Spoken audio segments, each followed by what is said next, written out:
Today we're going to make one of my favorite things, but I hardly ever make it at home. And I don't know why, because it's really not that hard. We're going to make some homemade bagels. Yeah, that's right. Let me show you how to do it. So in here, I have a packet of organic yeast. See, check that out. You can buy organic yeast. People don't realize that yeast is GMO. Believe it or not. So when you drink wine or you eat bread or whatever, unless it says organic, it's not organic, particularly the yeast. And with the yeast, I put 1 1/3 cups of lukewarm water, and I took its temperature, and it was about 104 degrees. You want to keep it under 110, otherwise you kill your yeast. Your yeast will be very upset, and all sorts of gnashing of yeast will ensue if there is such a thing, but your yeast will not be happy. And if there's sugar in the recipe, I always put the sugar in there with the yeast and the warm water, so it gives the yeast something to eat. So it get nice and foamy and happy. So I've got a tablespoon of organic brown sugar. I've got my 1 1/3 cups of lukewarm water and a packet of organic instant yeast. We're gonna let that sit for about 10 minutes. The yeast is starting to foam up, and I can smell it. You know, you smell that really good yeasty smell. I can smell it. It's ready for me to start adding the flour. I'm gonna add 4 cups of bread flour. Has to be bread flour to stand up to this dough, because you want it to stand up nicely as a bagel. So bread flour is really important, not just the all-purpose, okay?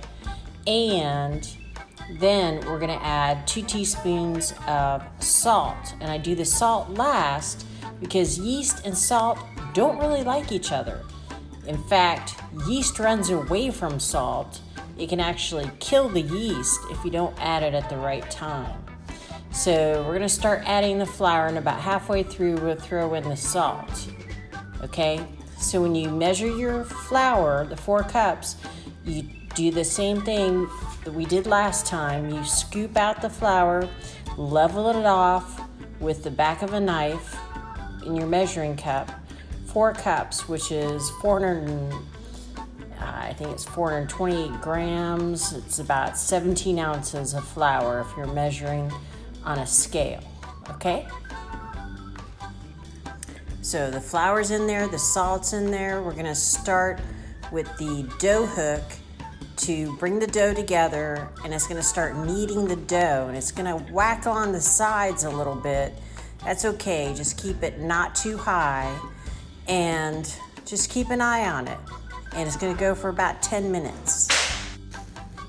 So I mixed it with the dough hook for about 10 minutes, and then I put a little bit, it was up kind of on the hook, so I put a little bit of olive oil on the bottom, and I pulled it off the hook and kind of, flipped it over so it has a nice coating of olive oil on it. And that's gonna rise for, 1.5 to 2 hours. We'll see how big it gets. It should at least double in size.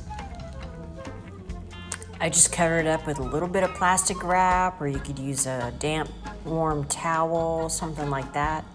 I like the plastic wrap because it doesn't, stick like to the towel. So we're gonna let that sit and rise and get all happy.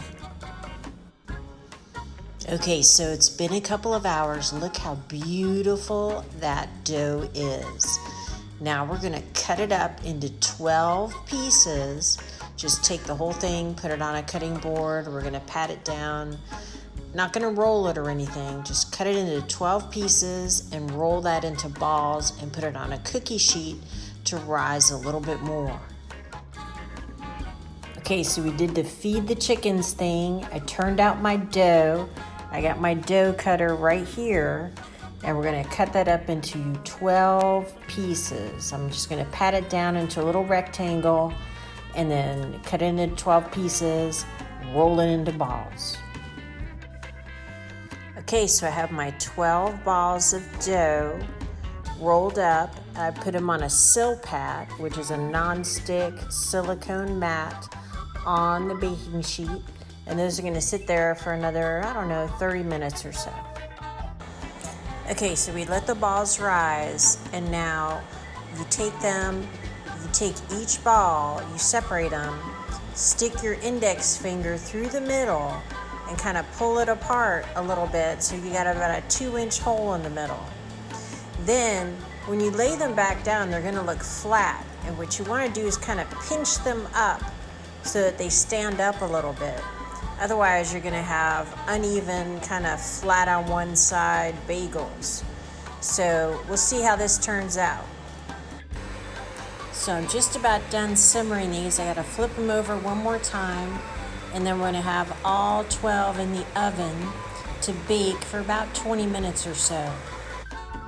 So now these are ready to go in, and after about 15 minutes, I'm going to flip them over so they stay nice and tall. Otherwise, they'll flatten out. Right out of the oven. We're gonna let those cool off, and then we'll cut one open, maybe slather some schmear on there. I wish I had some lox. We're gonna have to cure some lox. That'll be fun.